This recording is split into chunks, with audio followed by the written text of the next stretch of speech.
Ragazzi, 1, 2...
These are 4 brilliant criminals at the climax of their most magnificent effort. This effort began 6 months ago in Porto, where we were all aboard the ship for Africa. And they were my associates in a quest for uranium. An element not one of them knew the first thing about, except that they'd heard you could get dough for it. Big dough. Who? I mean, what do you suppose they are? Businessmen, does it matter? Well, if we're going to be on a small boat with them for weeks and weeks. I only said they might be fellow passengers. Harry, we must beware of those men. They're desperate characters. What makes you say that? Not one of them looked at my legs. Good morning, Mrs. Janrother. Good morning, Billy Boy. Care to join us in a stroll? Turn up the liver, sweat out the toxins, help nature to help you. Wouldn't dream of it. Really, Billy, you mustn't be so offhand with Mr. Peterson. If I were to treat him with more than common politeness, he'd misunderstand and try to push me around. Mr. Peterson is a bully. Billy, Huh? did you see this? That man in London has been killed. What man? Paul Van Meer, high-ranking official in the Colonial Office, was stabbed to death early this morning by an unknown assailant outside a club in Soho. This is the 3rd crime of violence to occur in that vicinity within the past month. What is it, Billy?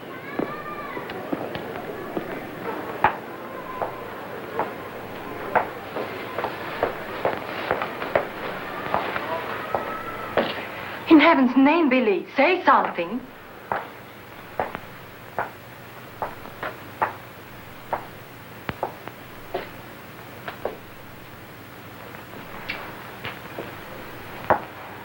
You understand, of course, that Peterson arranged this. It seems there's been a lot of violence around there lately. I don't pretend to be a fool. But look, Billy, this happened early Tuesday morning. We'd all left London well before that. What about Jack Ross? What about the galloping major? But I thought he only stayed behind to get that phone call from Mombasa, if it came through. He'll be here this morning. Well? Don't get so excited. Don't jump to unpleasant conclusions. Jump, they might as well have drawn a map. Why was Peterson worried about Van Meer? What made him think he was dangerous? He was afraid Van Meer wouldn't stay bought. He was afraid he'd get the wind up after we'd gone.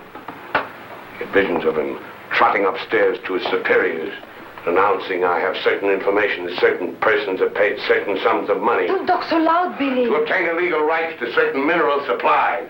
That Indian, that Raja or whatever he was, that you worked for in the old days, he killed a lot of people, didn't he? Ah, but he had a better style. Besides, he was out for a kingdom, half the size of France. What's the difference between that and millions of dollars? We must think of the future, Billy. This is our big chance. It may be our last. Except for Mr. Peterson, we couldn't even pay last night's hotel bill. Where are you going? I'll have a cafe, drink a lot of Pernod, and listen to the band. You won't make a fuss, will you? It doesn't do to make a fuss. You have to think of the main objective. Naturally, it doesn't do to be fussy.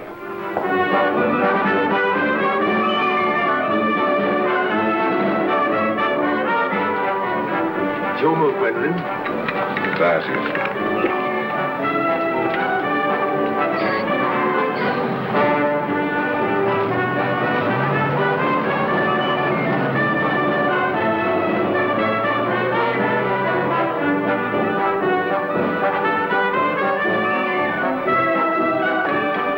Luggage is in there. Bring it up.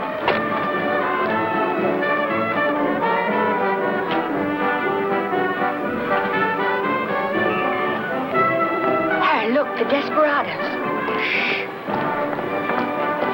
Not quite now, Convict Billy. Hard liquor before noon. I'm celebrating. Celebrating what?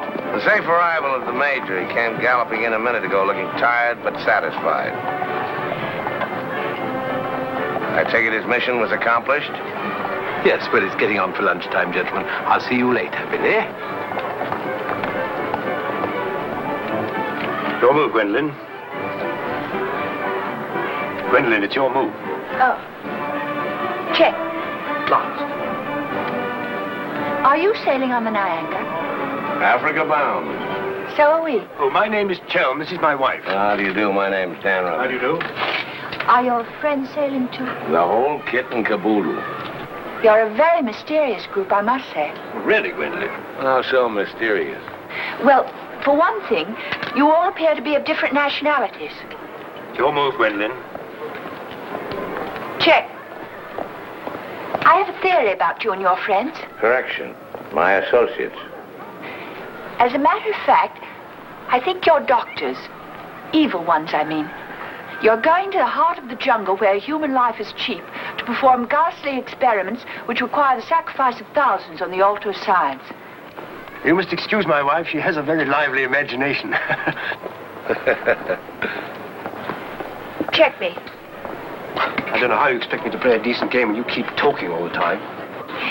Harry's been all out of sorts today. Usually he's a wonderful loser. Good morning, Mr. Danrada. I bring you the captain's compliments, along with the sad news that the sailing of the SS Niagara has been postponed. Now, look here. This boat is definitely, most definitely scheduled to sail at 2400 hours. Scheduled, Mr. Chelm, but not, I fear, destined to do so. The fella gone, or is the captain drunk? Oh, of course the captain is drunk. But the real trouble is with the oil pump. Well, it's not good enough. Simply not good enough. Quite right, sir. But you're putting it too mildly. The present oil pump is no good at all. Well, how much delay does this mean? To locate, bargain for, purchase, and install a new one will require, I should say, more than a day, less than a fortnight. Utter, hopeless inefficiency. Probably it isn't the oil pump at all. Just making it an excuse to hang about and pick up extra cargo. Guns or opium? I wouldn't be surprised if she turns out to be a smuggler. What a miserable place to be stuck in. Squalid, fifth-rate port. Ever been in Fuerteventura before? No, I don't know this part of the world at all. Oh, I thought not. Otherwise, you wouldn't be so upset about staying. Magnificent country. Ruins to visit by moonlight, fine stretch of beach. Back there in the hills, one of the few spots left in the world where you can get decent food and drink. It's called the Blue Pavilion. I insist you give me the pleasure of having dinner with us tonight. Oh, that's awfully kind of you, but... Us? You and your associates? My wife and me. The committee? Oh, Mr. Chelm, I want you to meet a friend of mine. This is the Galloping Major. The committee wants you to toddle round. Okay. Right away. I'll be along. Better toddle. I said I'd be along. They don't like to be kept waiting. I'll lay on a car. We'll meet in front of the hotel at 6. Arrivederci. Dan Rather. An American, I suppose. Anyway, I quite like him. Time. 24 hours in the day, 1,440 minutes for somebody else to get busy on the same idea as ours. We ought to have got the plane and flown out, as I said from the start. You remember I said it, O'Hara? My name is not O'Hara. It is O'Hara. You hear? Mr. O'Hara. Yes, Mr. O'Hara. But you remember I said it? I said we ought to take a plane. Time. What is time? Swiss manufactured, French hoarded, Italian squandered, Americans say it is money, Hindus say it does not exist. You know what I say? I say time is a crook. If we took a plane, we'd be there inside 15 hours. Instead of who knows where. I don't want any more talk about flying. The sky is for the birds. My feet are on the ground. Both of them. Come in, Billy boy. What's all the fuss about? No fuss, Billy. We're merely wondering what course to pursue in view of this unfortunate delay. Join the peasants in their revels. Go to church. Write your memoirs. Very funny. I like an associate of mine to have a sense of humor. Good laugh does more for the stomach muscles than 5-minute setting up exercises. And now that we've had our moment of fun, and all the better for it, let's get back to the question.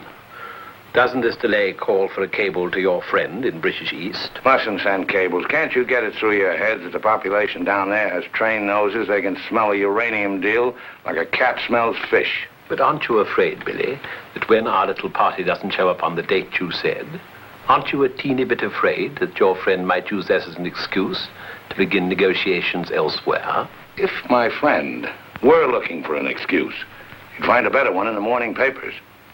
What do you mean? I'm talking about the untimely demise of Paul Van Meer. But I'm appalled, Billy. What an unwholesome opinion you must have of your colleagues to imagine that we... Look here, Peterson, you don't have to convince me of anything. You don't care what I think as long as I don't do anything about it. And I won't, unless you ever decide to sick that knife-happy little junkie on me. Watch yourself, Larry. Now, Jack, behave yourself. Sit down. For shame, Billy. I think you owe an apology to everybody in this room. And if you're half the gentleman I know you are, I'm sure you'll make it. As I was saying, Peterson, you've nothing to worry about. My friend won't pull out unless I tell him to. For purely venal reasons, that's the last thing I have in mind. Jack, give Billy a light.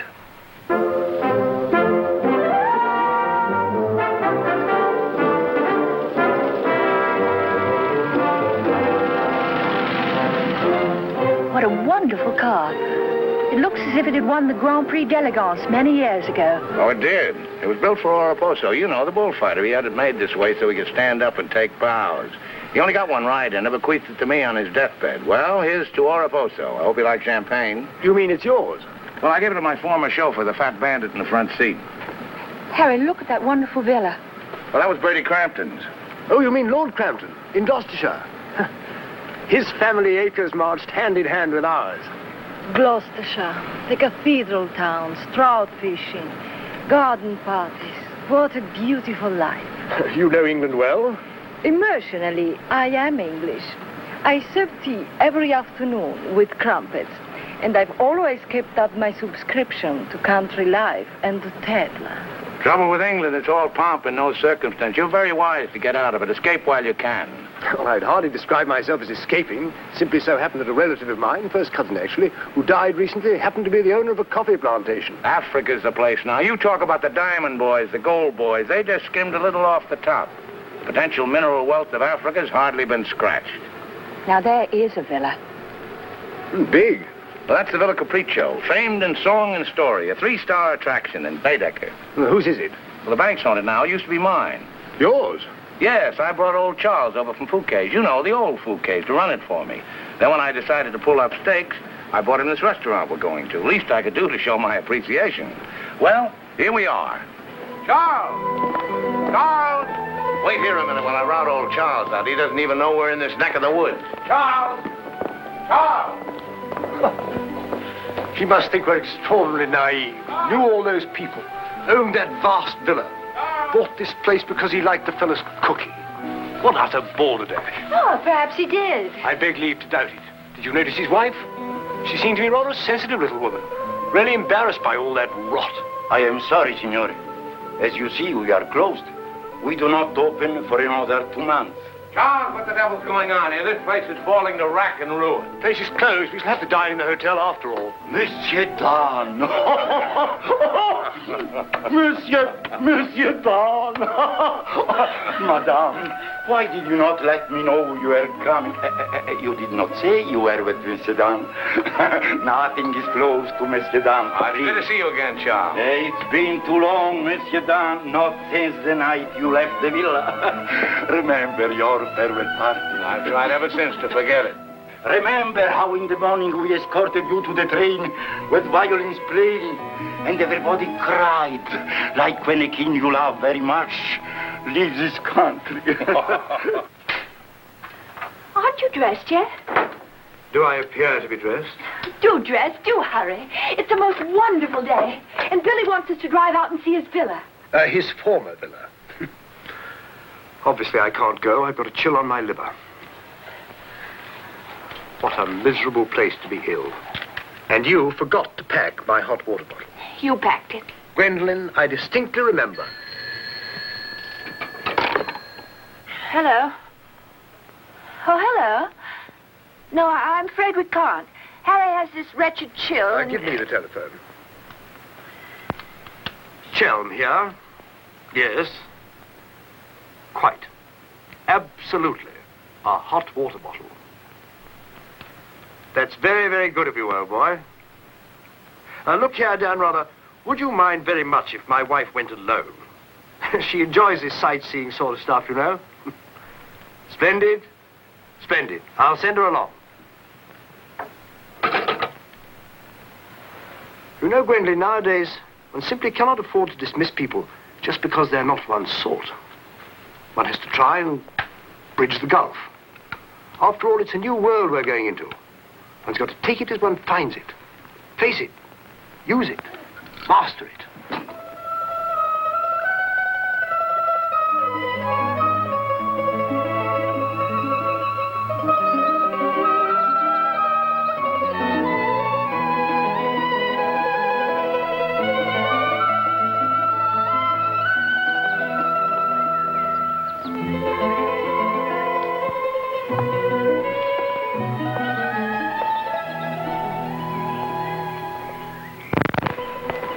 You know, I've seen Americans on the street and in the cinema, of course, but I've never talked to one before. Are you a typical American?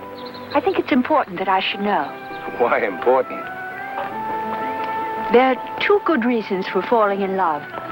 One is that the object of your affections is unlike anyone else. A rare spirit, such as Lord Byron. The other is that he's like everybody else, only superior. Harry, for instance, is the very best of a type. Well, if you must know, I'm a typical rare spirit. How long did you live here? Oh, the longest I've ever lived anywhere is 2 years. Well, when you were a child, didn't you ever have a mother and a father? And a house and a street and a town? No, I was an orphan until I was 20, and then a rich and beautiful lady adopted me. You know, I've changed my mind about your being an evil doctor. You're off to keep a rendezvous someplace in Africa sacred to the tribesmen. You're going to found a new empire and make yourself master of the riches of the world. But you need a beautiful blonde queen to impress the natives as the incarnation of the Queen of Sheba. That's why you're making a pass at me. Am I? Of course. I don't generally go sightseeing with strange men. You don't believe that, do you? Well, I believe anything you say. Do you? Well, you shouldn't, you know. You really shouldn't. Mr. Chelm? Yes? It's I, Mrs. Bernardo, Maria. Oh, come in. Tea for two and two for tea? Now, that's most awfully kind. You shouldn't have troubled, really. Billy told me you had a chill. Bit of one on the liver. 2 tarsal. Milk, of course. Of course. I feel I should like somehow to do him a good turn of some kind. You do? Well, naturally. Oh, I see. Naturally. I think it would be nice if you were able to do something for him. Help him along. Give him the benefit of your advice. Delighted, of course. For instance. Oh, something with business. He was very pleased with that tip you gave him on the way home last night about the gold shares. I've forgotten what I told him. What was it? I don't remember either. I was listening to your voice. I wasn't listening to what you said. You see, if you were helping him, it would be so much easier for us to be together a lot out there in Africa. Was he any headed for business? Why, he's simply brilliant. I wouldn't have thought it. But of course he is. You don't suppose I'd marry a ninny, do you? If you imagine that Harry's simply going to Africa to plant coffee, you're very much mistaken. In point of fact, coffee is the least of Harry's interests. In point of fact, the land he's acquiring is extremely rich in certain minerals. Minerals which are indispensable to the production of atomic energy. Harry's land simply teems with uranium. Wouldn't surprise me to see him become the uranium king. So you see, my husband isn't such a ninny as you may have imagined. It might very well be worth your while to go in with him. The potential mineral wealth of Africa has hardly been scratched. Well, I was telling you last night. But of course, it's a well-known fact.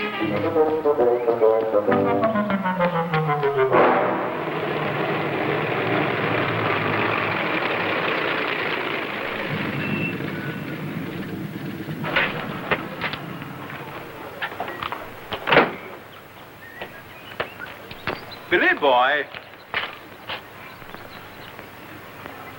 Had a happy day? Very. I'm so glad. What an attractive woman Mrs. Chelm is. Is that what you called me over to tell me? Who are the Chelms? They're English, going out to British East. They have a coffee plantation. Any money in coffee? No, but there's a type of Englishman goes off to coffee plantations without caring whether there's any money in it or not. Relatives leave them coffee plantations and they go out to them. But why this sudden interest in the Chelm? I'd just like to know who's making friends with my friends. Now you know.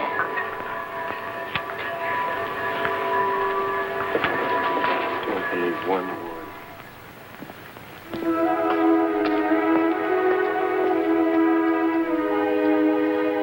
You know, if I ever leave you, it'll be for someone of the type of Harry Chell. Well, bully for you. I suppose that type of Englishman is like a story I once heard. An English gardener in England was showing some Americans one of those wonderful English lawns. And of course, they wanted to know how to make a lawn like that. And this English gardener said... He said all you have to do is get some good grass and roll it every day for 600 years. I heard that story before you were born. Englishmen tell it when they're feeling down in the mouth. Just don't understand the child type. You're not even listening. You never do. Someday I'll say goodbye and you won't hear that either. One day I shall really meet my type and run off with him. And you'll be simply amazed. It's possible. George Moore said, I learned it by heart years ago. He said that each great passion is the fruit of many fruitless years. Judge Moore was a very distinguished English writer, you know. Except that he was Irish. Cheer up, sugar. If I make $1 million on this deal, I'll buy you an old English lawn, one we can roll up and take with us.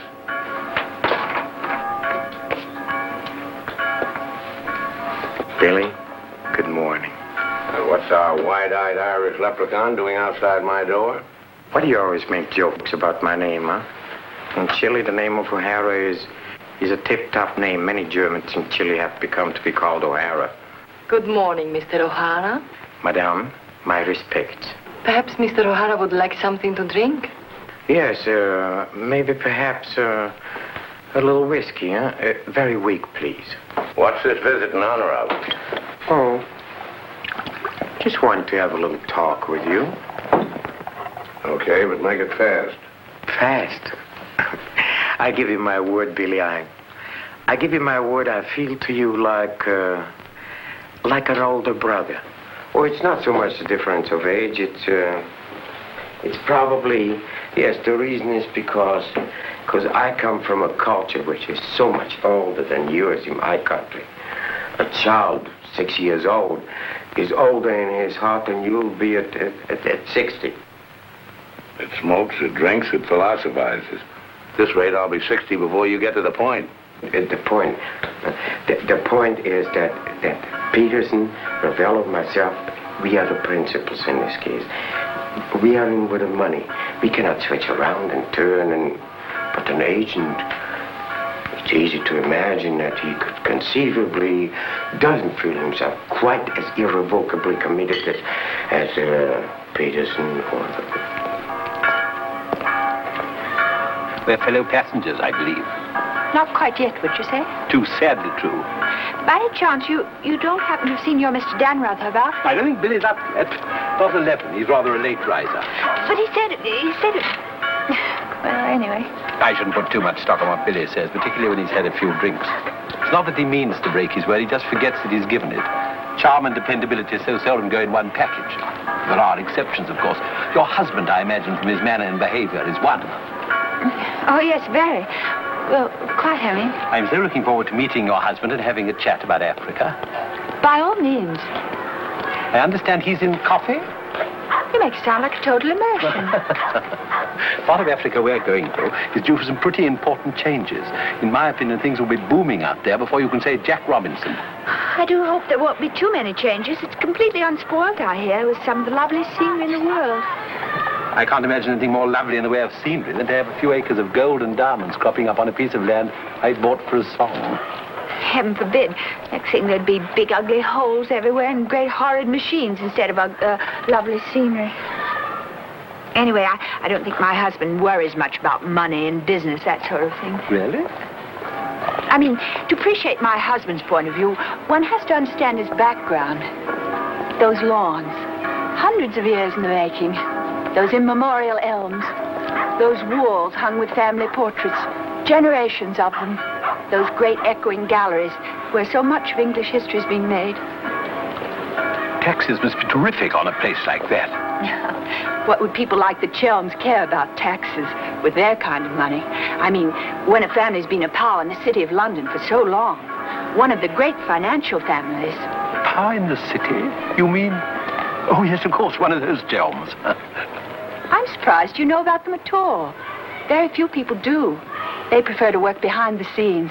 I find it rather hard to believe that a man in your husband's position would go to Africa just for the coffee planting. You're very quick, aren't you? In point of fact, he isn't. In point of fact, he has a very special reason. So I suspected. It has to do with sin. Sin? Since the war, my husband has been almost exclusively concerned with spiritual values. He feels that if he can get away there, in the heart of Africa, he will come face to face with essentials. He wants to work out the problem of sin. Sin? Why, yes, of course. Isn't that what we're all most concerned with? Sin? Gwendolyn, what are you doing here? I thought we were supposed to meet on the beach. Harry, I want you to meet Mr... My name is Peterson. Been having the most delightful talk to your wife. She tells me you're interested in spiritual values. I myself am vastly Harry, concerned. we'd really better be going. You'll excuse us, Mr. Peterson? What have you been telling that man? Nothing, Harry. He got onto the subject of religion, and I just happened to mention that we usually go to church on Sunday. Billy, I think it is high time you take stock of yourself. Can you truthfully say about yourself, I, Billy Danreuter, have acted fairly and squarely to my associates, huh? But of course he can, Mr. O'Hara. Everybody knows Billy's the soul of honor. Shut up, sugar. Perhaps he's the soul of honor, and perhaps appearances are deceiving. You mind telling me what it is I'm supposed to have done? Nothing. It's your conduct. Your conduct doesn't... Your conduct does not inspire confidence, and confidence, Billy, is the most important necessity in an undertaking of our kind. One may be completely innocent, but if one's actions invite suspicion, one might as well be guilty. To be trustworthy is not more important than to seem to be trustworthy. Billy, have you done something you shouldn't have? Tell me, Billy. Tell me the truth. My conduct. Who do they think I am, their hired man? But you are, you know. You are the hired man. How good and kind of you to remind me. How good, how true, how kind.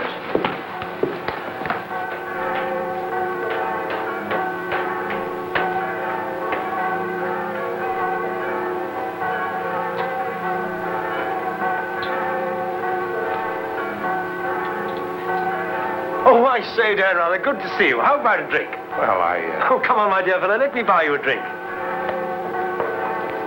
Oh, Gwendolyn, don't forget to send one to Aunt Beatrice. Can't understand it. Gwendolyn distinctly said she'd join me on the beach. Then I come back and find her sitting there in that cafe. Extraordinary creatures, women. well, let's drink to them. Pano. Scotch. Come on, you tiny little wreck, have a drink. We're drinking to women. Take the drink, but won't join you in the toast. Glass of Irish. Women.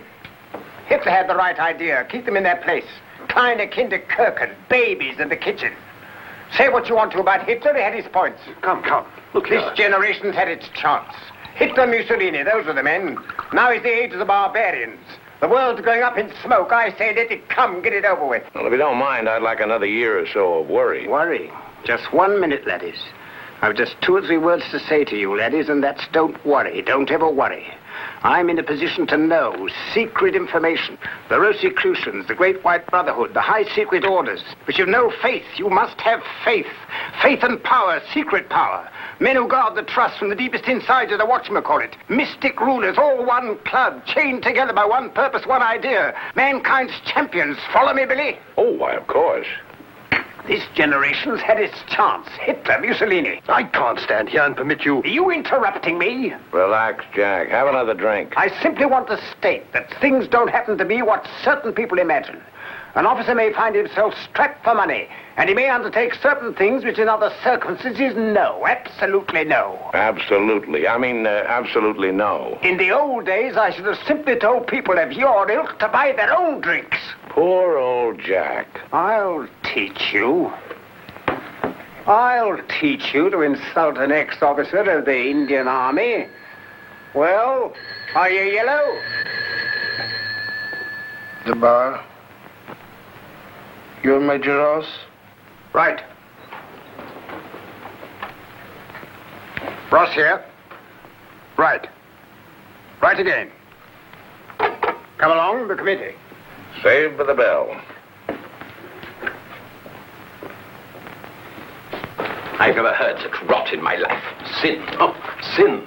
All I could do was to keep a straight face. No, I'm certain of it now. These are 2 very clever and dangerous antagonists. Sit here and help me close. But how could they possibly know what we're up to? Great interests like the Chelms have ways and means. Yes, and I'm convinced they're out to get us even before we get started. We must get ahead of them. Time has entered the picture in a new way. Never forget the time factor, gentlemen. It always enters the picture in the end. I'm sending a cable to London. I want full information on those Chelm interests. British Africa, too. Check up on his interest there. Every time the plane lands, I'll try and reach you by telephone. Keep me informed of the latest development. Dan Reuter, that lying, swinish, rum-swilling double-crosser. What pleasure it would give. No, you can't at the moment. We need him. Right now, we need that swine who's lying double. Did I hear my name? Rub-a-dub-dub. 3 men in a tub. Tub? Oh. Been a change of plan, Billy boy. You and I are leaving for Africa. How's that? You and I are flying to Africa by the next plane. Oh, what's happened, Peters? Must be something important to get you on a plane. Perfectly simple, Billy boy. The trouble with the oil pump and the general uncertainty about when the Nyanga will sail forces me to sacrifice my personal comfort. I prefer to fly rather than run the risk of arriving too late. Well, there's also such a thing as arriving too early. What do you mean by that? Well, the land doesn't come up for auction for a couple of weeks. My friend can't make his move until then. If we sit around British East all that time, somebody's going to start wondering who we are and ask questions. Is that your real opinion, Billy, or are you just looking forward to a long sea voyage with the attractive Mrs. Chelm as your companion? Or perhaps you have even other reasons? Such as? That's for you to know and for us to find out. You'd better get your packing done.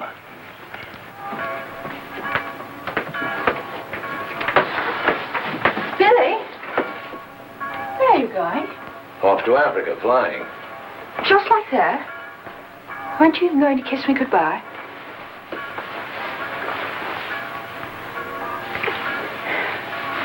I wish. Don't say it. What? That you wish we'd never met. You'll be coming on the boat, and in Africa we'll get together and... I think I hate you. Letting those revolting men order you about. Don't deny it, I've watched them. They treat you like a servant. They say, hop it, and off you hop. I know what it is. They have a hold on you. Some black secret that could ruin you. What makes you think that? No, it happens all the time. My old Spanish nurse told me that half the people in the world would be ruined at once if everyone told what they knew. But couldn't you let them done away with? I mean, you must know plenty of people who could bump them off. It probably cost a good deal, but be worth it, certainly. Well, it's not impossible, except that afterwards I wouldn't have any money. This way I stand to make a lot. Millions? Maybe. Then perhaps your connection with those men isn't quite so undignified as I thought. Those millions, would they be pounds or dollars? Well, either way suits me. No, that's very careless of you. The state of the pound is so uncertain. You must think in terms of hard currency. Maybe I should hire you to handle my affairs. You could do worse. I'm awfully intelligent, really. Come along, Billy boy. The car's waiting.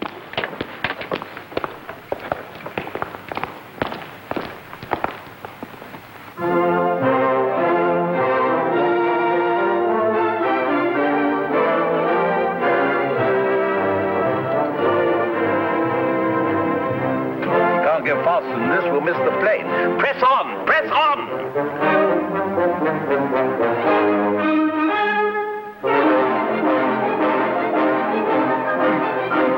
High posting.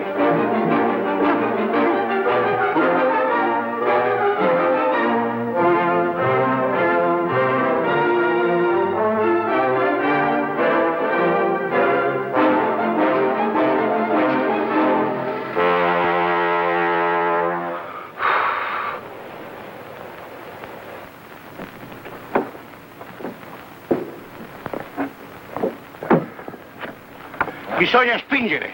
Push, push.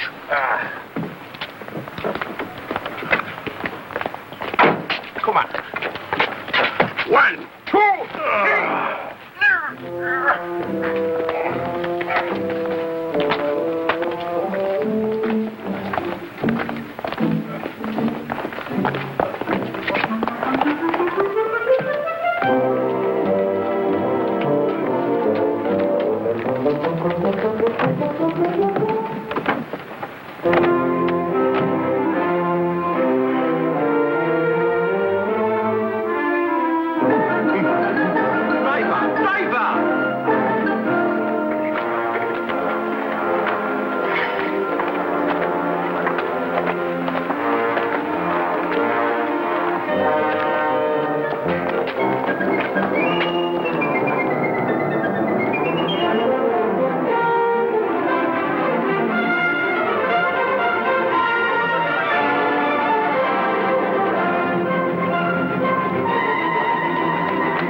My car!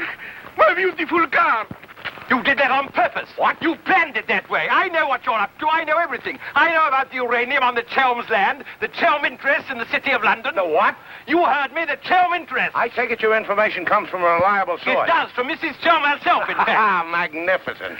Simply magnificent. You must pay me back for the loss of my beautiful car. If you weren't a benighted jackass, if you could see as far as you could spit, you'd know there's no such thing as a Chelm interest. You'll have to do better than that, Mr. Dan Ruther. Very much better than that. Don't believe me. Check with London. If you find out he's anything more than a down-at-heel Gloucestershire squire, you can have my services for nothing. You mean Mrs. Chelm is an unqualified liar? Well, let's say she uses her imagination rather than her memory. You will make restitution with no Mr. Dan, either the money or a new car. Why, you fat bandit, I gave you the car in the first place. How I came by it is beside the point. The fact you gave it to me doesn't make it any the less mine. Shut up. That's right. Threaten me. It is not enough that you destroy my beautiful car. Now you... My beautiful car!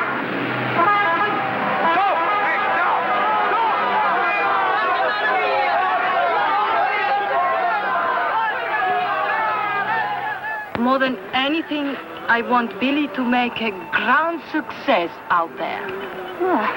As you care so much about money, I should have thought you would have left Billy for some rich man. I shouldn't think Billy would mind, really.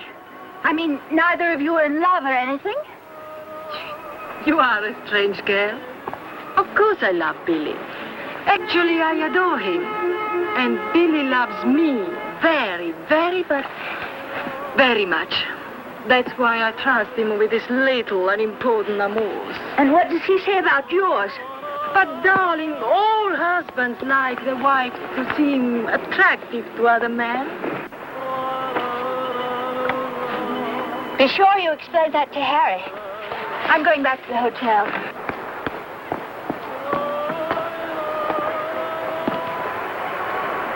This is Dan Rubber, Maria. I'm afraid, I have some shocking news for you. The boat is not going at all? There's been a terrible accident. Your husband's car drove over a cliff. The people on the bus saw it fall into the sea. It seems almost certain that... What is it? What are you trying to say? He's saying that Billy is dead. It's become necessary to redistribute the stock in our company. Stock. What good is the stock now? We can't deal with Darada's friend. Not without Darada. All the effort, the money, everything went over the cliff with that car. Ravello, you forget the English are very sentimental people. I tell you, there is nothing that Billy's friend will not do for his widow. And in black, she's a very touching figure. Poor Maria, you really have had a wretched time of it. You are very understanding. If only there was something I could do. Just now, if you could bring me an aspirin. I have a headache. Don't move. Just you wait there. I'll be back in a moment. Mussolini, Hitler, and now Peterson. A great man, a great loss. I'm going upstairs and reading my Bible. Why all the clothes? Maria has a headache. What's the matter with you?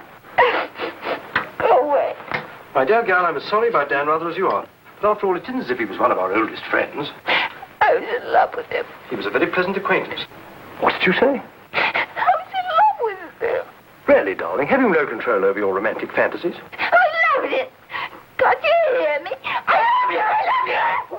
Oh, rot. You're just dramatizing again. By George, you were right, after all. I did pet it. Oh, what shall I do? I feel so I was drowning. He's dead. He's dead, and I'm left with a fool like you. I tell you what to do. Have a bit of shut-eye. You wake up in an hour feeling your old self again, and there'll be no more silly stories about falling for a middle-aged roustabout. So? Oh, please go away. I'll just take these to Maria.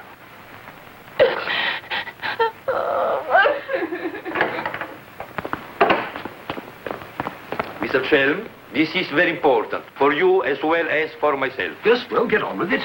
There is now an opportunity for you to secure enormous profits with virtually no risk. I want a bit about the bush. Our purpose in going to... For you as Billy's widow, it will be very easy to persuade his friend in British East, and for capital, we have Chelm. Quite evidently, you've been misinformed as to my interests.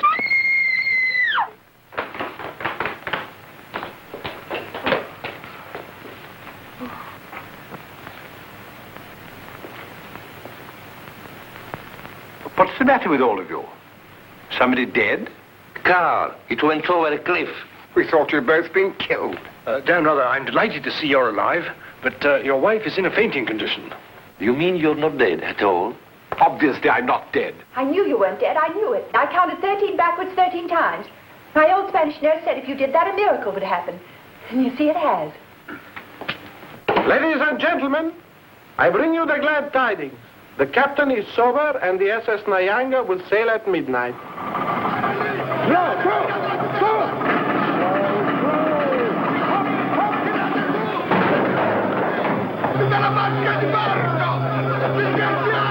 I can't see it anywhere. What can have happened to it? My dispatch box, where is it? A black tin box this size. What have you done with it? Guardi che la sua valigia gliel'ho messa in cabina. I told you to take the most particular care of it. I shall not go on board till my dispatch box has been found. Having trouble, Chelm? I think that I can't cope with myself, thank you. È la seconda volta che glielo dico. La valigia gliel'ho messa in cabina, è inutile che insiste con me. Says he put it in your cabin, whatever it is. Idiot! Why didn't he say so in the first place? Say, look. What's happened to Harry? He's been giving me the fisheye all evening. Oh? What is it? Perhaps it's because when I thought you were dead, I told him I was in love with you. You what? I couldn't help it. It made you seem less dead. And? Oh, he didn't believe me. He thought my nerves were upset. Sort of delirium. He thought it quite a joke. The idea of my inventing a love affair with a middle-aged roustabout like you. That's what he called you. Well, now that I'm back in the flesh, you'll begin wondering about that delirium of yours. I suppose seeing you alive is different from thinking of you dead. You're just great cooped up on that tub with a suspicious husband. Billy.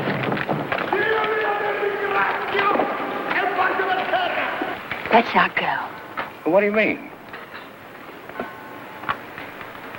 I'm asking you to run away with me. Now. What about the millions in hard currency? What's happened to you? I thought you were my shrewd little manager. I've changed my point of view. I thought we'd get to Africa and you'd make your fortune and everything be wonderful, but now I think it's all too risky. Too many things can happen. I want us to cut and run for it right now. You really mean that? With all my heart. Oh, no, that's impossible. Why? Well, for one thing, Mrs. Danrother might not go for the idea. She's not quite as sophisticated as you are. Please, Billy, listen to me. I've thought it all out. We'll take the bus and catch an express or somewhere. The shot's not on the table. You're not in love the way I am. If I loved you 1,000 times more than you say you love me, it still wouldn't make any difference. I've got to have money. Doctor's orders are that I must have a lot of money. Otherwise, I become dull, listless, and have trouble with my complexion. But you're not like that now, and you haven't any money. It's my expectations that hold me together. You really mean that, don't you, darling? Sure, I mean it. And your main reason for wanting lots of money is so that you'll be ever so attractive and I'll love you more and more. That's right, baby. I'll help you, Billy. I can, too. I'm something of a witch. My old Spanish nurse said I could have been professional. We don't look now, but they're raising the gangway.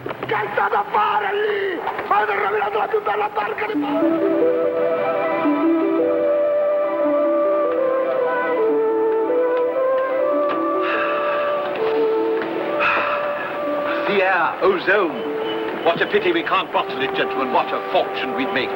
Neptune's mixture. Now breathe deeply. Remember, every breath is a guinea in the bank of health.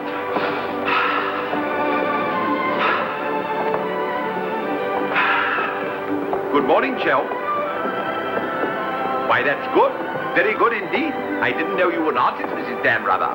I'd hardly call myself that. I only dabble. The nose is not enough long. The ears are too small. Only has one eye. Now come along, gentlemen. We must not dawdle. Blow the man down, bully, blow the man down. Blow, blow, blow the man down. Blow the man down, baby, blow the man down. Good morning, Mrs. Chelm. Let's hope she breaks her neck. Blow the man down, bully, blow the man down. Blow the man down, bully, blow the man down. Blow, blow, blow the man down. Blow the man down, bully, blow the man down. Give me some time to blow the man down. Mr. Peterson? Mr. Peterson? Radiogram.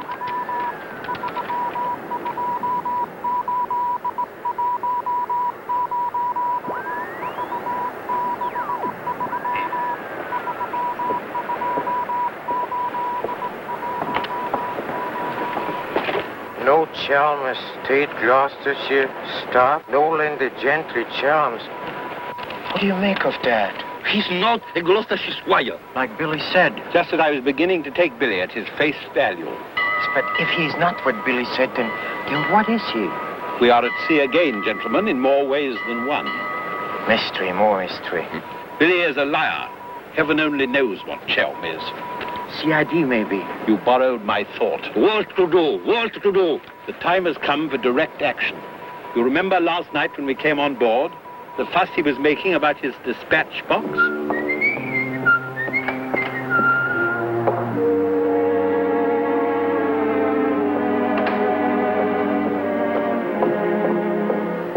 I love colors. Working with them is an endless puzzle.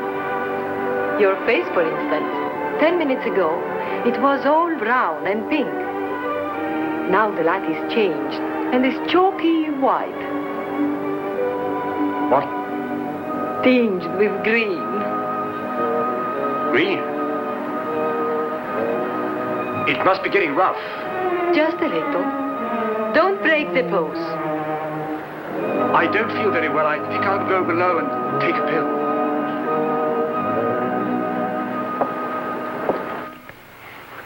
It's incredible. Harry Chelm is just Harry Chelm. nothing, nobody, a ruddy refugee from Earl's Court. With a hot bottle. Look. And a letter of introduction to the secretary of the governor. The secretary, mind you. Disgusting. Purser! My box! Beat up and down, isn't it, sir?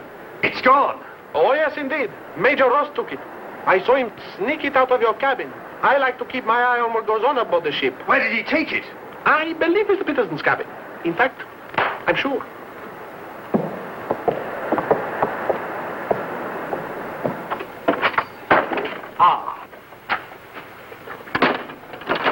Now may I ask what explanation you have to offer? He forgot his hot water bottle.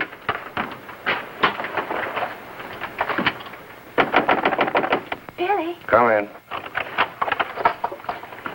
Billy, have you heard what's happened? I've seen the paper in days. It's not funny. They've stolen Harry's dispatch box. Who stole his dispatch box? That dreadful little major. He took it to Peterson. They went through it. It's all your fault. I suppose you know that. My fault? Well, the poppycock you've been peddling, all that junk about the Chelm interest in London, uranium on your land. Well, in a way, you're the one to blame. I'm the... I mean, you acted so superior. I was falling in love with you, and I couldn't bear it for you to think I was just a nobody. Married to the son of a boarding house in Earl's Court. The son of a what? A boarding house. That's what Harry's parents do. They run a boarding house for decayed gentlefolk. But the way he talks, the way he acts, I thought... It's just that he sees himself in a place in the West Country with trout streams and horses, leading the life of a country squire. It's not his fault if people take it for granted that he has a place like that. He's never once said that he had. Well, country gent, son of a boarding house or whatever he is. I suppose I'd better get his box back. Oh, he got it back himself. Well, then there's no harm done. Except that Harry's gone to the captain. He's going to have them put in irons. He is what? He says that's what they did in the Royal Marines. Look here, Skipper, there's a perfectly simple explanation for all this. I happen to own a dispatch box which is very similar to Mr. Chelm's. When I didn't find it in my cabin, I asked Major Ross to see if it had been stowed away somewhere else by mistake. The Major found what he thought was my box in the saloon with some other luggage. The box has been in my cabin ever since we sailed. Under the berth. As soon as I saw the box, of course, I realized at once that it wasn't mine. I simply opened it to find out to whom it belonged so that I could return it to its rightful owner. I can't conceive why this gentleman should imagine I should be interested in a box containing patent medicines. I'm not a hypochondriac. Purser, tell the captain exactly what you told me about the box. Why, sir, you asked me whether I'd seen it, and I said it might be the one I'd seen being carried along the passage by Major Ross. You distinctly told me that you'd seen it being taken from my cabin. Oh, you must have misunderstood. You were rather ill at the time, if you remember, sir. That's all, Purser. He's been bribed. He's in league with these criminals. Just a case of a misunderstanding. That's how I look at it. Now, what about a little cognac? To wash away any ill feeling. I don't care for a drink. And let me assure you that this matter is far from settled. While rifling through my personal effects, I feel certain that you must have noticed I had a letter of introduction to the Secretary of the Governor. I suspect he'll be much more interested in what I have to say than this gin-soaked so-called ship's captain. You mind your tongue! Any more intelligence? The other one I put in irons. As far as I'm concerned, this is a close incident. You've got your box back. Why don't you forget the whole thing? What possible interest do you expect the Colonial Office to take in? On the contrary, I expect them to show considerable interest in a gang of crooks who are trying to swindle the country out of vast uranium deposits.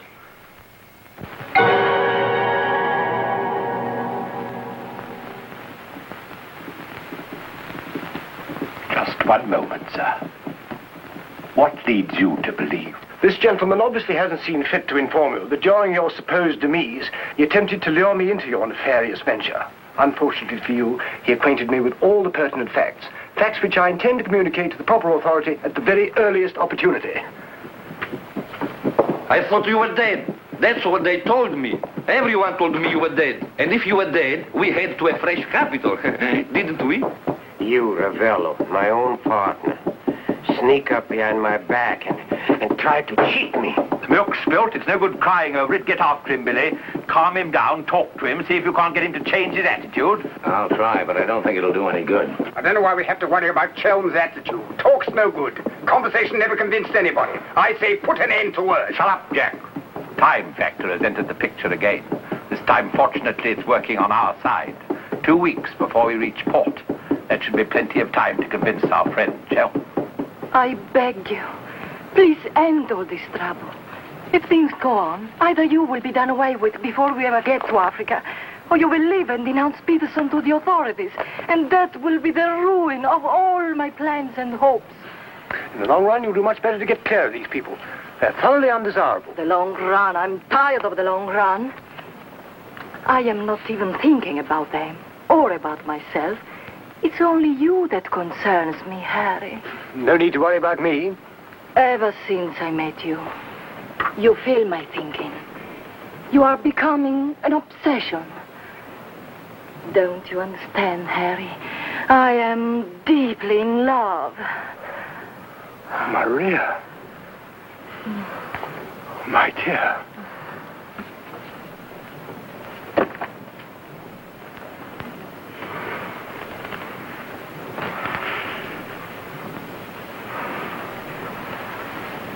Only you could make a woman feel like this.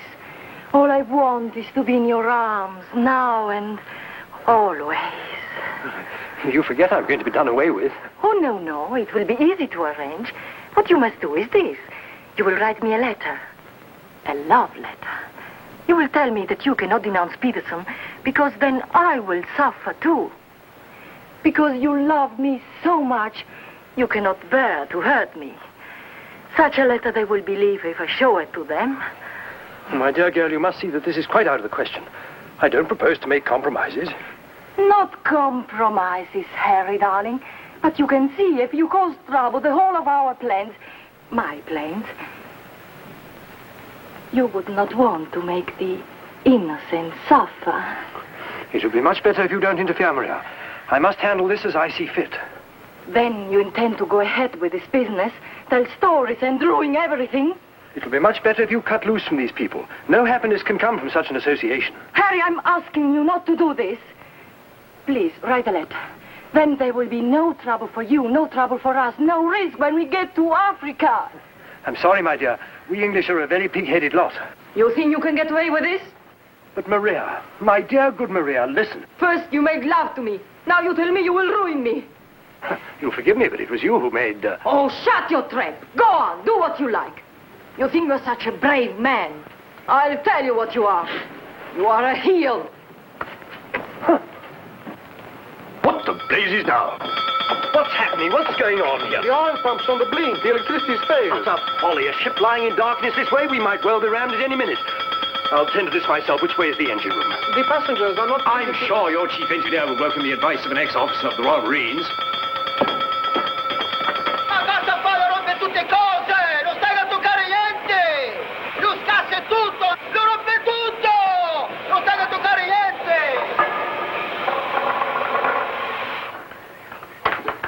Look here, you fool. Are we simply abandoned to our fate? I insist on something being done. For instance? Well, give out the lifebelts. Organize the boat drill. The clientele are requested to remain calm. To remain calm? Does the captain feel no sense of responsibility for the lives of his passengers? It's my opinion that the captain doesn't feel much of anything at the moment. Do you mean to say he's drunk? The fellow ought to be made to walk the plank. I'm afraid just now he cannot walk at all. But this is outrageous. Oh, sit down, old man. What have you got to worry about? We're only adrift in an open sea with a drunken captain and engine that's liable to explode at any moment. It's perfectly ordinary situation. Happens every day. But just in case any of you are still at all anxious, let it be known that Mr. Chelm has taken charge in the engine room. Who's taken charge? Harry, and you're foozled for sure. Shall I get out the hymn books? Your husband claims to have learned all about engine and such things when he was an officer in the Royal Marines. If he ever was. In point of fact, not only was he an officer, but he once won a medal for jumping into a sea of fire to rescue someone. It's only a bit of wreckage, not a man, but that wasn't Harry's fault. Just a slight error in judgment. Oh, the lights, they come on. He must have fixed it. Impossible. The engines are turning. We are underway. I still say it's impossible. Ladies and gentlemen, may I have your attention for a moment? I'm happy to inform you that the oil pump is now in perfect working condition. Putting it right was no great accomplishment for anyone with the slightest mechanical bent. Anyhow, we may now proceed without further delay and in absolute safety. Oh, Harry, you did. You boozled it. But when you wrecked my ship, where is your Forward, please. Captain wants to see you. There you are. You devil! You wrecked my beautiful ship! Nothing of the sort. Some scallywag down there sabotaged my work out of pure malice. You explode my engine! Now keep your hands behind. Let's all behave like little gentlemen. Stay out of this, Dan, mother. I can handle the brute. What happens now? Do we get the life belts? Do we abandon the ship? There's no immediate danger. The passengers will please to return to the saloon. We're heading for the nearest port, and there seems to be some chance of our making it. Let's go. Come along. Now, who was last down? Last. Billy, boy, be a good fellow and make a fourth at bridge. The Major has no head for cards. A few rubbers will soothe all our nerves. Oh, thank you. I'll soothe mine with a double scotch. In fact, I think I'll make it a triple. No ice, no water. Right, sir. How about you, dear Mrs. Dadbrother? Little bridge? Oh, so sorry. I have the most fearful headache. I think I'll go to my cabin. Oh, what a shame. Well, boys, we'll have to make it cutthroat. What about Harry here? Maybe he'll take a hand. That, under the circumstances, is a most unsuitable suggestion. Gwendolen, I must ask you to either move to another table or else leave the saloon. Oh, Harry, for heaven's sake. I don't care for my wife to associate with an associate of criminals. Don't be absurd. Billy's not a criminal. He's the best friend we have on this boat. We're not in need of such friends. You need any friends you can get. The only thing standing between you and a watery grave is your wits. That's not my idea of adequate protection. Purser, how much longer before this ship reaches port? If we ever do get to port, it should be within 14 or 15 hours. That's a long time. Sit down, make yourself comfortable, have a drink. Enjoy the Major's piano recital. Come on, Peterson, buy us a drink. I'm afraid I can't accept hospitality from persons who I intend in a few hours' time to denounce in a place of justice. 2 spades. I admire your sang-froid, Mr. Peterson. Or perhaps you don't think I'm serious. We shall see. 3 clubs. Gwendolen, are you going to do as I say? Not when you speak to me in that tone. Not when you try to order me about. In that case... Where are you going? On deck, where the air is less polluted.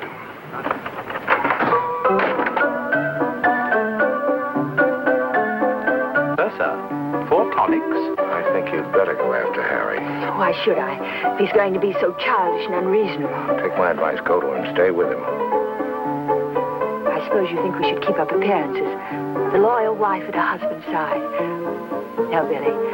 I'm experiencing something that is rare and beautiful. And I shall not deny it, either by word or by deed. I love you. Let the whole world know it. I love you, I love you. Yeah, well, keeping up appearances isn't exactly what I meant. Why do you want to send me tagging after Harry? He's being such a deadly bore tonight. Deadly, but not dead, not yet.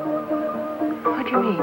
They killed one man just because they thought he might try to get in their way. Now, handsome Harry here is certain to blow the whole thing wide open. They killed a man? Really? Who? Just a man. Well, for all Harry's being too tiresome and my loving you to distraction, I still wouldn't want to see him done in. He has some perfectly darling traits, really. I mean, like always remembering one's birthdays. No, we simply mustn't let anybody murder Harry. Well, keep him in your cabin. Never let him out of your sight. Keep him under lock and key. Oh, Billy, that's awful music. It's so loud. It comes right into our cabin. Peterson, tell the Major to soft pedal it. And while he's about it, he might change the tune. Oh, don't you like it? It's one of my favorites. I'm afraid he doesn't know any others. Do you, Jack?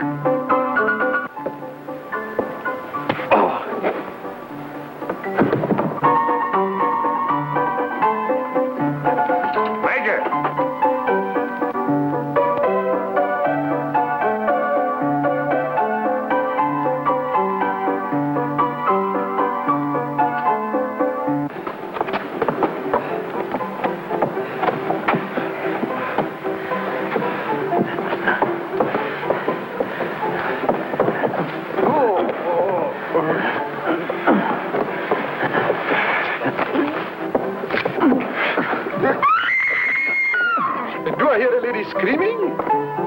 One down. Captain! Captain!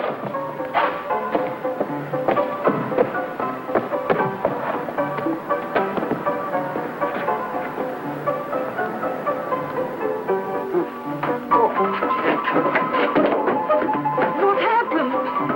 Oh, Billy, all that screaming. I thought someone had been killed. Someone nearly was. Indeed, they were. Look at the Major. Better get a new act, Peters, and the curtain's going down on this one. Every time I turn my back, someone makes trouble. The passengers break the engine, they beat each other to feet, they throw each other overboard. That man attacked me. Are you? You again! If I struck him, it was in self-defense. He came sneaking up behind me and tried to run me through with his sword. Is that true? Well... It's no use, Billy. My trying to protect Harry any further. I may as well tell the whole truth. Captain, it grieves me to confess this, but in point of fact, my husband has an illness of the mind. The medical word for it is paranoia. On occasion, he displays homicidal tendencies. The psychiatrists say it's because he believes people are plotting against him, and so he strikes back and tries to kill them. Gwendolyn, for heaven's sake, woman, what's the meaning of this treachery? Believe it or not, Harry, I'm doing it for your own good. He knows. He saved my life. You tell the truth. I wouldn't contradict the lady. You wrecked my ship! You tried to kill the passengers! But I'm not staying first on the ship. That's why you're against me. Let me go. I'll kill a lot of you. I warn you, Captain. When I kill you... Poor Harry. It's awfully sad. We've tried everything to cure him. Take your hooligans off. How dare you lay hands on me? You hooligans. I'll have you put in irons. You'll be the ones in irons. Good, good. We'll have no trouble from you. Scum! Mongrels! I'll bring you to book. Every one of you. Every man jack of you. After all, it was the only solution. Harry's safely locked in his cabin, where those beastly men can't do him any harm. On the other hand, he can't say or do anything now to interfere with your making that fortune in Africa. I mean, the authorities would hardly listen to the ravings of a lunatic, would they? Well, they won't even let him off the boat. Well, in that case, he'll just have to stay shut up for a few weeks. It's a bit hard on the old boy, don't you think? Yes, but after you've amassed all those African millions, we'll make it up to him. We'll buy him a country place in Gloucestershire with some rough shooting and a trout stream like he's always wanted. Maria will marry him, perhaps. She seems to have a very real feeling for English country life. And everybody lives happily ever after. Especially us, Billy. There's to abandon ship. What's going on? I believe, sir, that we're sinking. What? Station, everybody. Blow up your lights, sir. We're sinking. Harry! Harry, open the door! You must! The ship's sinking!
Across him out there. He's a strong swimmer, isn't he? I don't say we will, but it's possible. Anything's possible.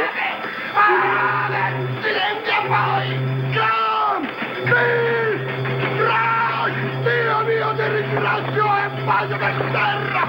Speriamo che incontri un branco di pesce cani! Give me that oar.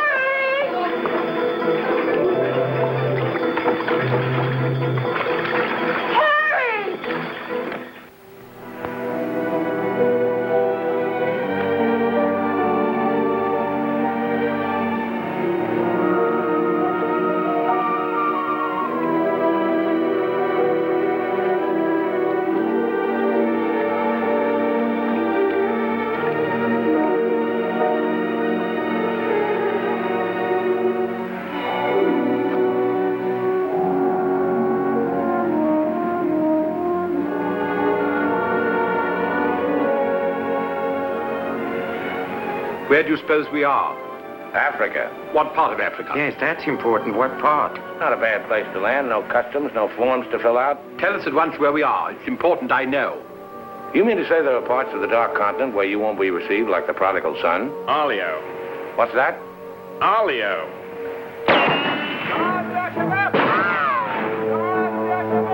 Better get down, everybody. Oddio, mamma mia! Arabs! Oddio, mamma mia! Get rid of your passports, boys. Mrs. Chow, Billy Boy, my identity must remain a secret.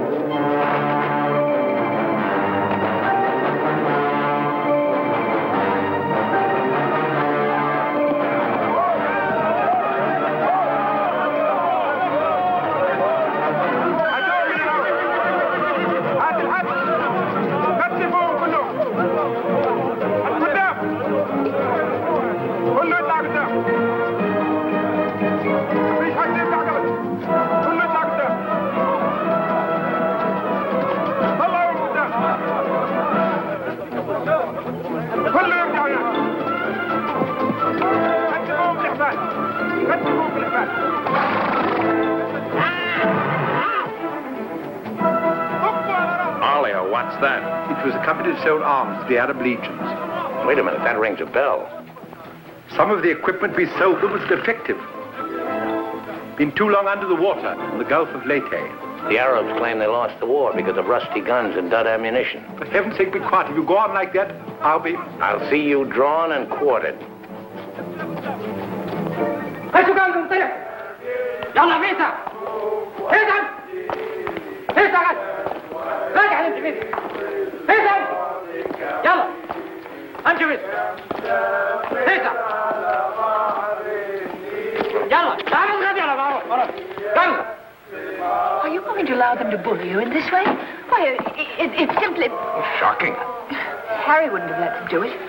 He had a sense of dignity. I have a sense of survival. Billy, what is going to happen? Do you think they will torture us?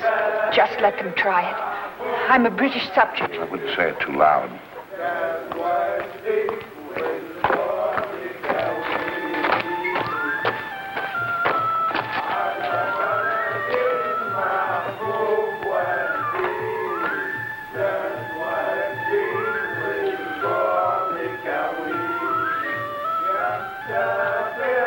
we shipwreck. Big boat, go down. Bottom ocean. We take little boat. Row all day, row all night. Savvy? There's only one way to deal with these swine. Walk up to them and kick them in the belly. Show them who's boss right away. We sight land. Your land. Praise Allah. Come ashore. Suddenly, boom, boom, boom. No good way to treat shipwrecked people. You will please to hand over your passports.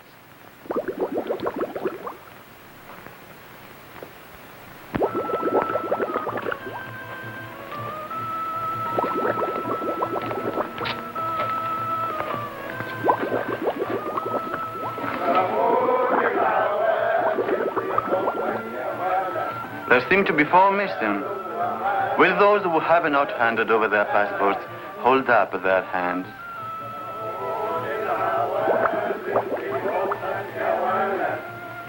All left on board ship, Your Excellency. A terrifying experience. An incompetent crew, a burning ship, put overboard in a small boat at dead of night. What was the name of the vessel? The SS Nyanga. She's a Portuguese ship. I will investigate whether such a ship has been reported lost at sea.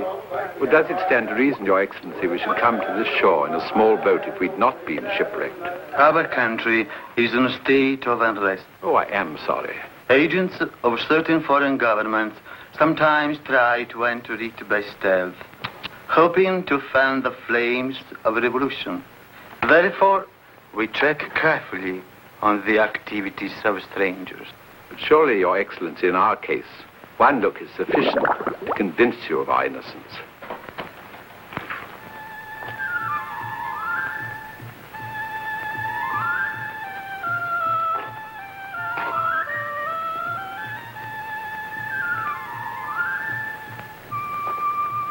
No.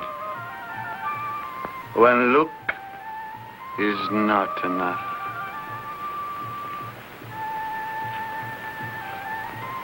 If you think we're the enemies of your country, the logical thing is to boot us out.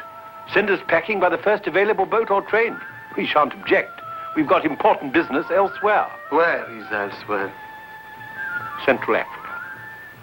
And what sort of a business? Vacuum cleaners, sewing machines. Ah, yes. Businessmen. All going to Central Africa to sell vacuum cleaners.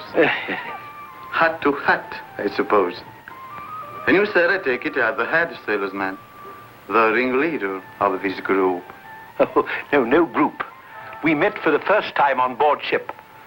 Complete strangers to one another. Liar! The others all look at you each time I ask a question. I am a keen observer. You four are together. Oh, no, my fat-gutted friend. I'm not the illiterate, simple-minded native you're fool enough to take me for. I am a great man, a serious man. I spit on you, too. I spit on you and all your life. Off to the wrong start, Peterson. There's only one way to deal with these swine! Swine! You'd better be careful. My husband, my late husband, who was drowned in the Niagara disaster, happened to be one of the most important figures in the British government, Sir Harry Chelm. In point of fact, we had letters from the Prime Minister and the Queen telling everybody to be particularly courteous to us and our friends. So you see, if any harm befalls us at your hands, it will become a major international incident. Would you instruct that one that in my country a female's lips may move, but her words are not heard? Harry. If only you were here. And now, sir, you will stop abusing my intelligence and tell me who you really are and what is your actual purpose in being here. I'm a sick man. I've got a bad heart. I mustn't talk anymore. You refuse to answer. That is interesting. It makes of it a contest in a game at which we excel. We of this country have had 4,000 years' experience in asking questions and getting answers. Who are you? Why are you here? Don't hit me again. My heart, I have an attack.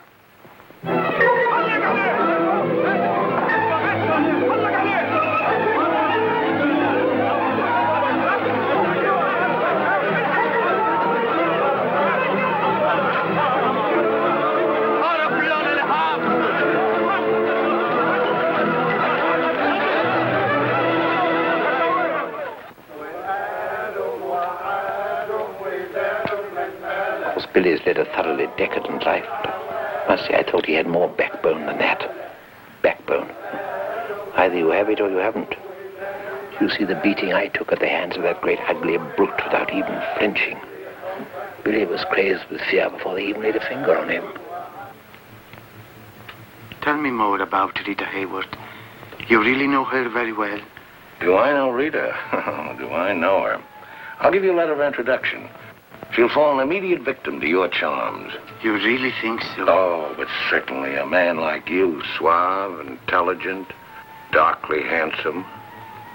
You have everything, Ahmed, except money. And if you listen to me, a boat will be placed at our disposal, a very slow boat, so that Fat Gut's check will have plenty of time to clear. And you will trust me for your share?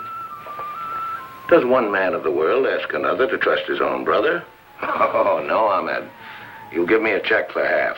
Your demands are very great under the circumstances. Why shouldn't they be? Fat Gut's my best friend. I will not betray him cheaply. You are certain that you are the friend of the peerless Rita? Come, Ahmed. Mine back to business. Very well. 50-50. Oh, by the way, Fat Gut's nature is noble like ours. He might try to bargain. I do not bargain with a puffball like that. It's beneath my dignity. It'll be dawn soon. The correct hour for a firing squad. But if we have him shot, what about the money? Well, I was just thinking that if he had a volley at the psychological moment, he might not be so inclined to haggle. I believe you must have Arab blood. Westerners are not usually so subtle. يلا يا علي نمسك الراجل التخين. يلا بينا يا سيدي. يلا. Look, Halamite. Look, Halamite. Where are you taking me? I won't go. I demand to see a doctor. Would you say that in Paris, among smart people, the Rolls-Royce or the Cadillac is considered more chic? Well, that's no problem at all. A man in your position should have both.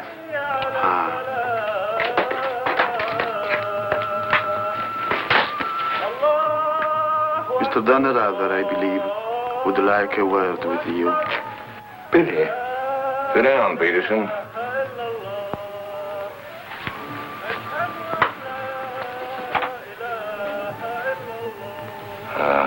I've been talking to Ahmed here, and he's made the move.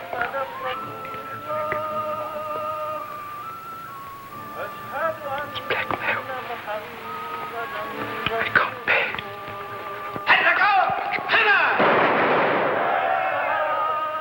What was that? Firing squad. It's execution day. Will he take a check?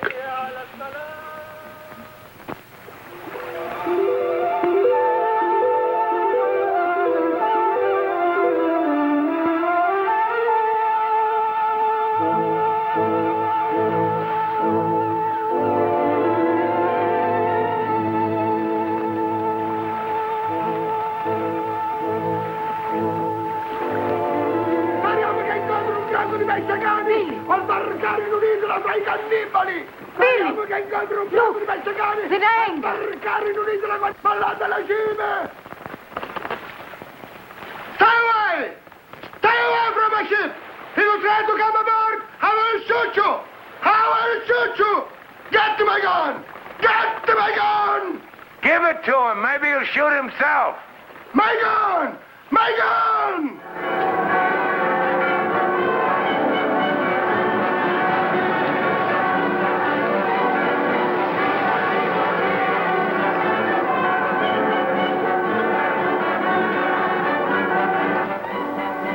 Excuse me. Are you Mr. William Tanrother? That's right. I'd like to ask you a few questions, if I may. Oh, I'm sorry, not now.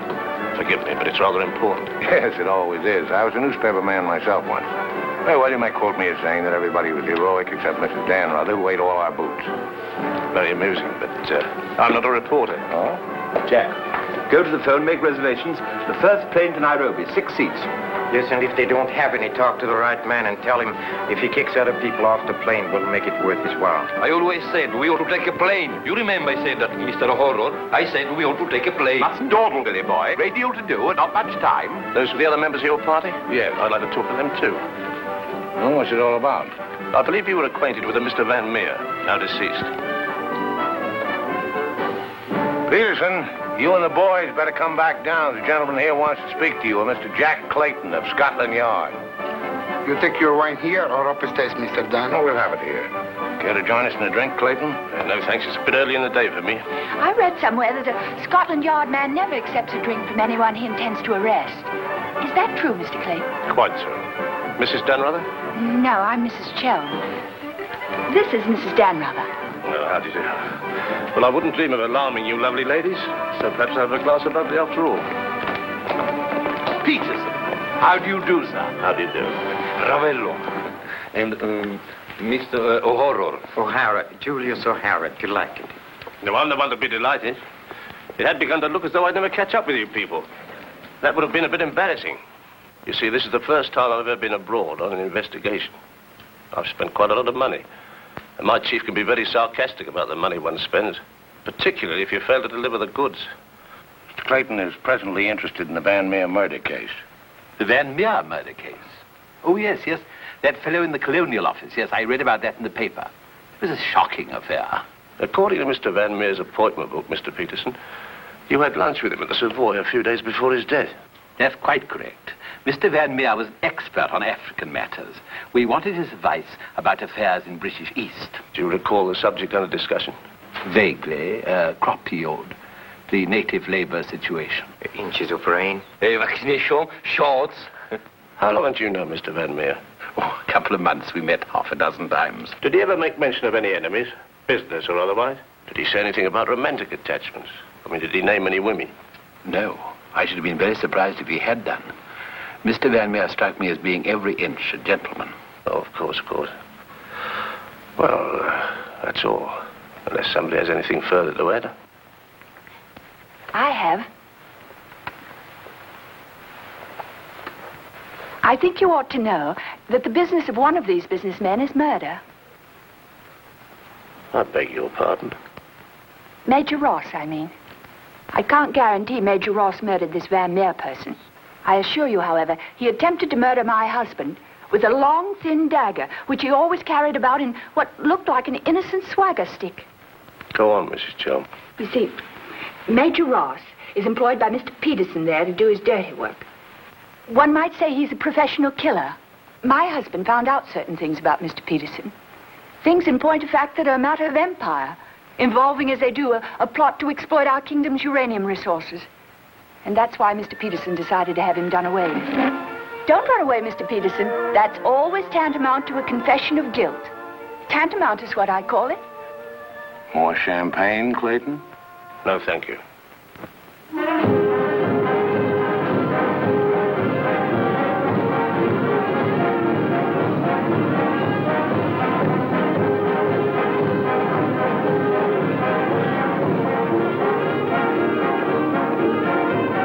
As I said before, very smart fellows indeed. Should you ever think of me in Earl's Court, that's where I'll be, helping Harry's parents with the lodgers. Should you ever think of me, try not to let it be too harshly. You kiss her too, Billy, and tell her she's forgiven. Sure. Goodbye, Billy. Bye.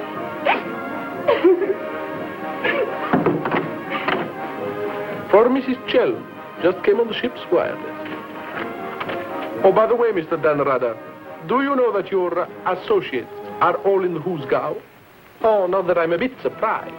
I put them down as thoroughly bad characters, right off the bat. But then there are so many bad characters nowadays. Take mine, for instance. Harry! He's alive!